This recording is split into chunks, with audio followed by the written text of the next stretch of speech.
Welcome to the session on how to read your degree audit and your ledger. This is a typical degree audit. Of course, we're using our Sally sample for demonstration purposes, but this is what your degree audit will basically look like. What it does is lists the required courses for your degree, shows you the courses that you've taken and the grade that you've received, how many credits you've taken that for, and what your total requirements are still remaining for your degree.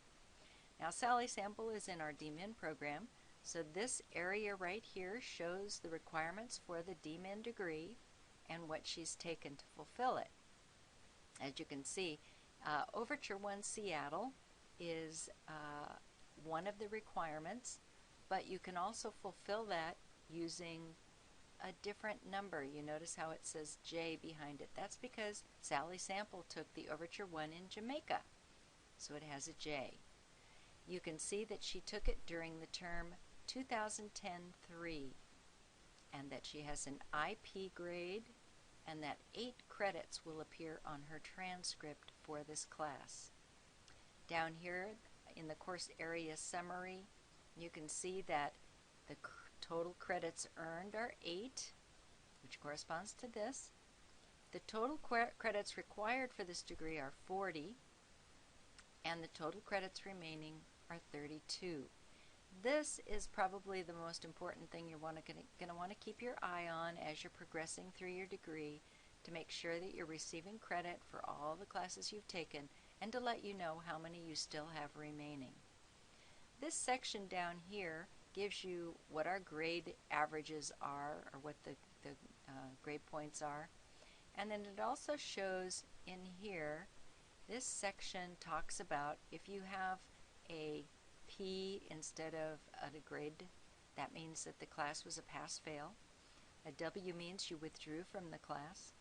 An incomplete, if you have an I, it shows that you did not complete the course in the required amount of time.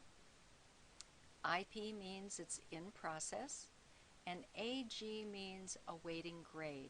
This means that the professor for the class has received your paper and we're just waiting for the professor to turn that grade around. We allow our professors 60 days from the date that you turn in your work to get a grade back to us. So if it's not been 60 days, wait for the 60 days, and if you still haven't received your grade, please contact the registrar's office and we'll look into that, find out why that work has not been turned in yet. I wanted to talk a little bit about our term IDs. If you'll look in our catalog, you'll notice that we have 2 semesters and 1 summer session. The dates of those run a little bit different than this term ID, and it's a little bit confusing, so I wanted to talk about that with you. Our first semester is usually September 1st to January 31st of each year, and that would be term 3. You'll notice that this says 2010-3.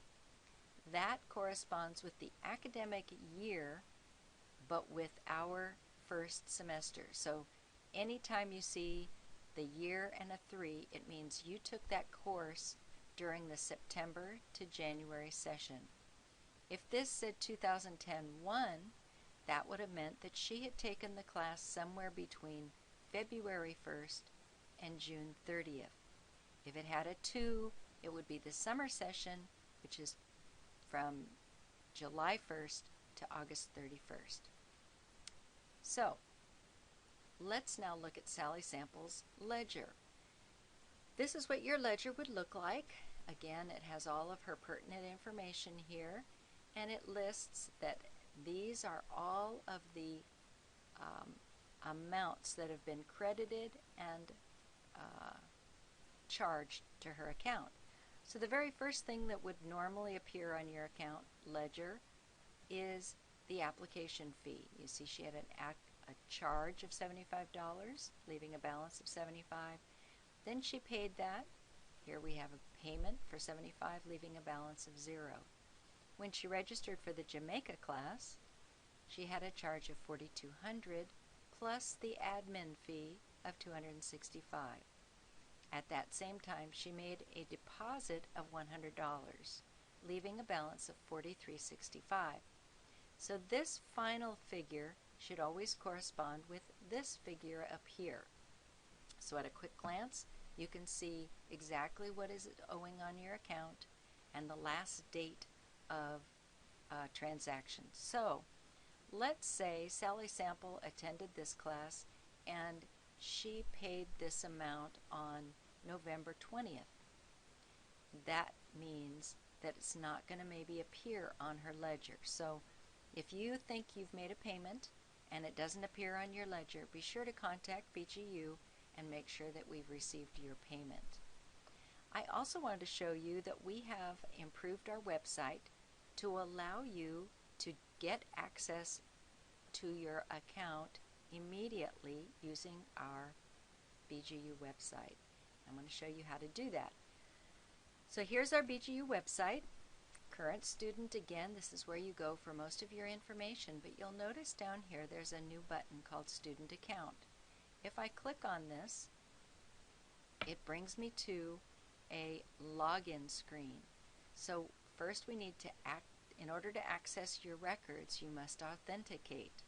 So let's put in Sally Sample's information. Sally Sample.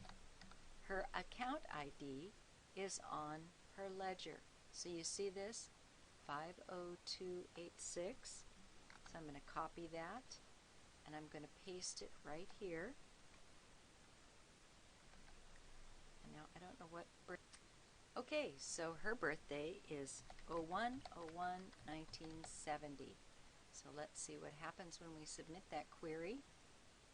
And there we go. We've brought up the information for Sally Sample. Now this is directly linked to our